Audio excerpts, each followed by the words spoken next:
everyone, for staying with us. Now, let's turn our attention to security.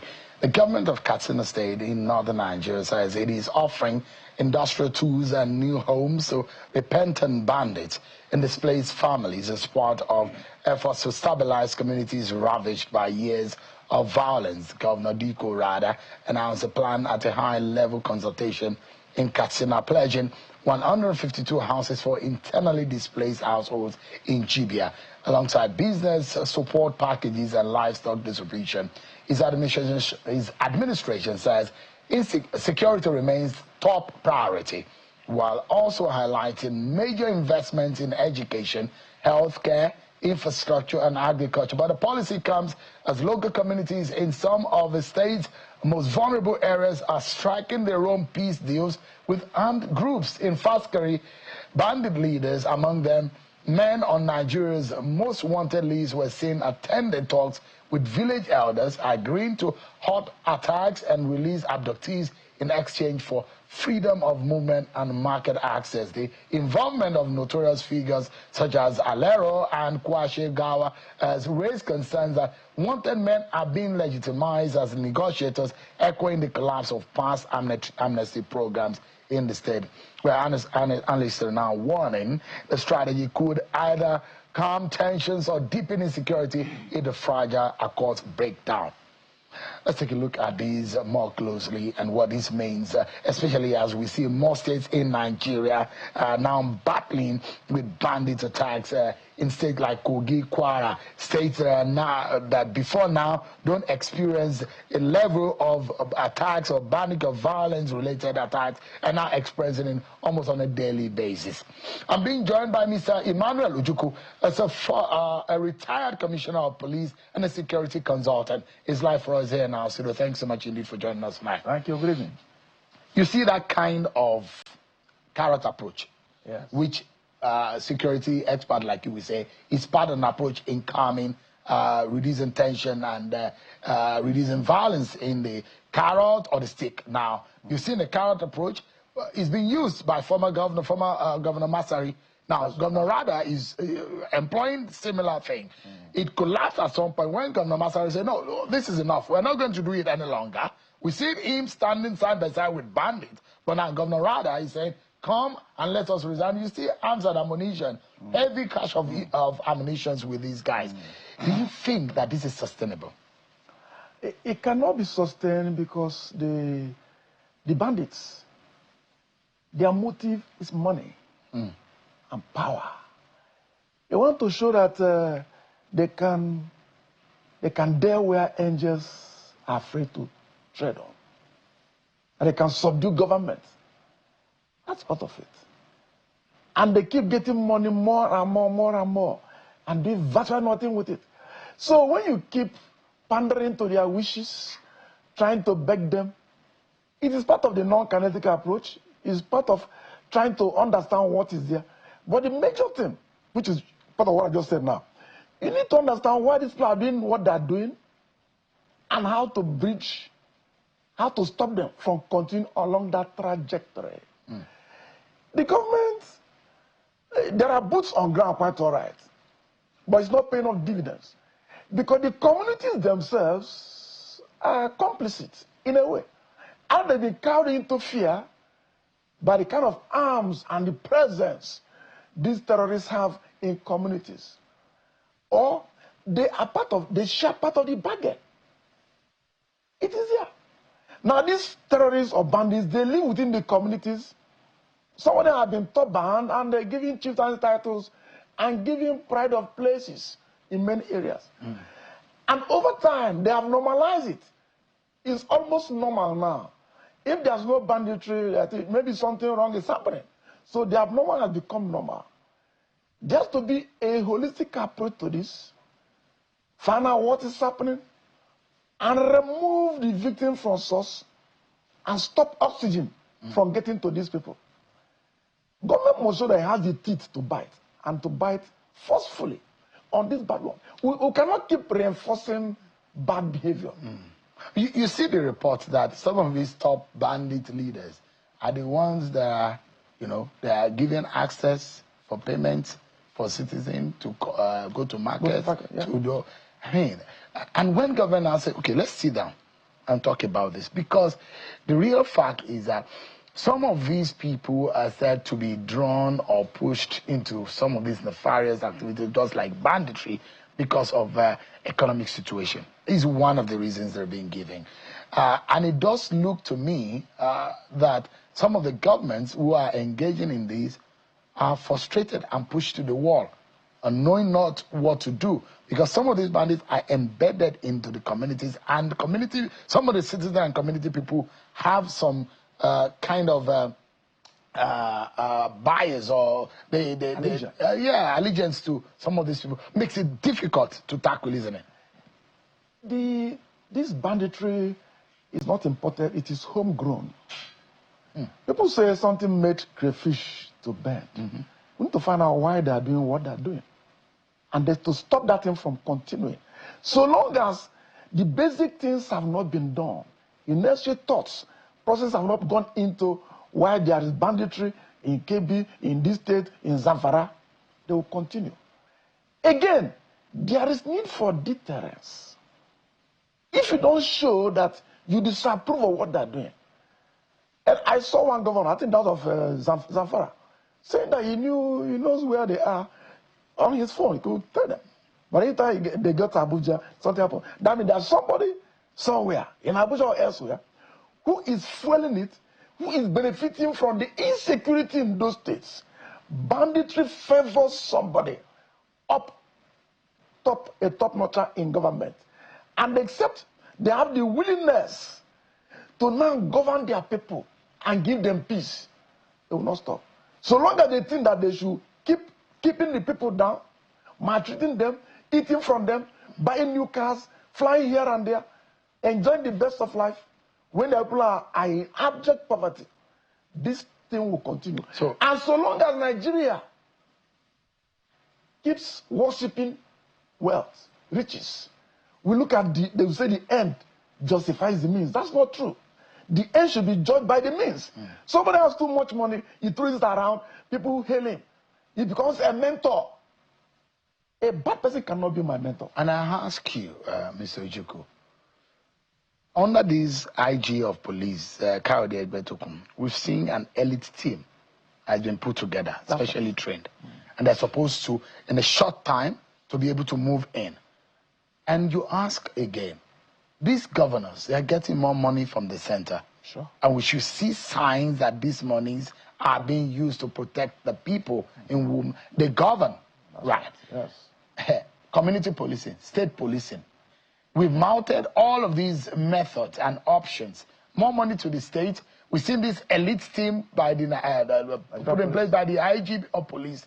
Are these working? How can we synergize and cross the T's and dot the I's? There must be the political will to stop insecurity. The political will to give good governance to the people. Some of these bad elements are operating because there's lack of governance in the areas where they're operating. They become the alternative. So bad governance is a key factor. Part of it also is that the elites will have today have a conspiracy to keep people down and to maintain the status quo, which is poor policing system. The poorer the police are, the more impoverished they are, the more ill-equipped they are, the more ill-trained they are, the better for those who are in power. So police need to be more funded. Police need... That's right. By who? By the same government. The police does not generate money. It doesn't fund itself. Nigerians fund their police. I was first parent and I said, the police is your baby. The way you dress your baby is the way to be addressed. You've not recruited police properly because some of them believe that whoever they recommend must enter the police. And I've known IGs that were frustrated because some Nigerians felt that somebody must be taken to the police. Because again, Mr. Ojukwu, you've traveled across the globe and you see how some police officers are kitted with a walkie-talkie, with cameras on their body. That's right. In their vehicles, you can run the number plates of a car and we easily know who is driving the car. Yes. On the streets, you can easily use the camera with AI now to be able to. In Enugu State, for example, Lagos State, they have central control unit where you can see almost every part of the state in one room. Yes. You know, and you wonder, why is it that even the stick of our police sometimes are looking so... The button. The button. Good. The police does not fund itself. We Nigerians, in section 214 of our constitution, said we give ourselves a Nigeria police force. We give ourselves. I believe the police should be closed down, shut down completely, and Nigerians should sit and decide whether they want to police or not. If they want police, these are things you have to provide for your police to function. Right now, the police are being blamed every day for inefficiency, for bad conduct. Meanwhile, you have not provided for them. And the police have been turned to beggars. Because everywhere. Do you know where you find beggars? You know where you find beggars? On the streets. On the street. Where do you find the police asking for money? I don't know. Police asking for money, they're arrested and they're dealt with. This year, no. You find beggars on the street, you find police asking you for something on the street. The budget for the police, 0 allocation for capital budget. Ordinary overhead to run the police on a daily basis. Just 2 days ago, they got the one for May. We are in September. Well, I saw a story about some budget, Biden buying these and criticism of the police and how contracts are all of that being... It's just taken out of context. And what they call half-truth. You know, half-truth is misinformation. Half-truth is also disinformation. Half-truth is fake news. I saw it in one platform, and my friend asking me, then I went to investigate. What happened? Police, the IG, said, look, we have policemen in theaters of operation, and they need what they call dry ration. Biscuits, tea, powdered milk, sardine, cornflakes, sugar, and the rest of them, which I enjoyed while I was in the mobile police for 8 years. So the current IG reintroduced it kind of, and it began to fly. Now, when you go to what they call the GIF system, Government Integrated Financial Management Information System, you must upload what you are buying for government to pay the contractor. In that platform, you have like 35 words to put to show what you're doing. What that journalist posted was available, it's still available on the GIF system. You can access it. When you find it, you find a few words to buy 25 cartons of this at 24,000, a million and all that. No. The truth is that that voucher contained like 12 other items, including biscuit and this I mentioned for you now. So if you are buying 25 cartons of biscuit at 24,000 each, would that give you 7 million? It will not. All right, give me a moment. Yes. We go on a break, and when we return, my question to Mr. Ojukwu is, where do we go from here? He's seen it all. He retired as a commissioner of police in the police, so he has an understanding. Is the state police in the option? What are the National Assembly members doing about this? We'll be right back after this break, everyone. Join us again. Look at the ratio of the Nigerian police officer to the Nigerian citizen. You will see that we are falling short of the United Nations standard. More money for welfare, for ammunition, to police Nigeria, more boots on the ground. But fundamentally, this issue of state police, why do we mouth it? Is it something that we work or not? Well, I favor state policing. But the thing is that not in the present system. So long as our philosophy of power is poor and warped, Nigerians need a proper reorientation of the philosophy of power. Some time ago, there was an incident between the Lagos State governor and the police officer at the theater of operation, where he went to stop him from what he was doing. Someone was saying, if it was state police, that's why we're asking for state police. So governor will come and give an order. Governor is chief security officer. That is where it stops. He's not the chief police officer. But if it were under state police, that officer would have bowed and would have lost it. If you want state police, you need to provide the type of police you want. Who are those qualified to enter? What are the parameters? What is the condition of service? As we speak today, Nigeria police has no condition of service because we have not given them that condition. But you heard what the Zamfara State Governor said. The tone in his voice, in his language, is such that, yes, I know what is going on, but I don't have power to be able to kill. Part of it, the government came out and said they want to have state police. Change it in the constitution, 214, remove it, amend it. That is the first step. Number two, each state was asked to bring framework on how to implement state policing. A few states did not bring.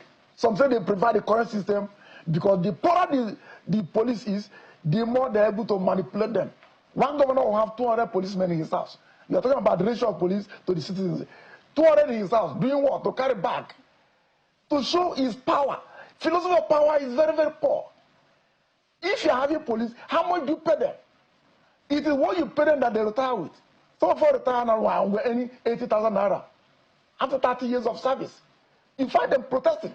Because salary was poor, pension is poor. So you live in penury all your life because you chose to be a policeman. That's not fair. All right. So we must decide what we want, how much we pay them, how we train them, how we motivate them. Otherwise, we ain't going nowhere, as the Americans will say, when it comes to state police. Mr. Emmanuel Ojoko, a retired commissioner of police with still a lot of knowledge and expertise. Thank you so much. Always a pleasure having you on the program. Thank you, sir. Thank you so much. Indeed.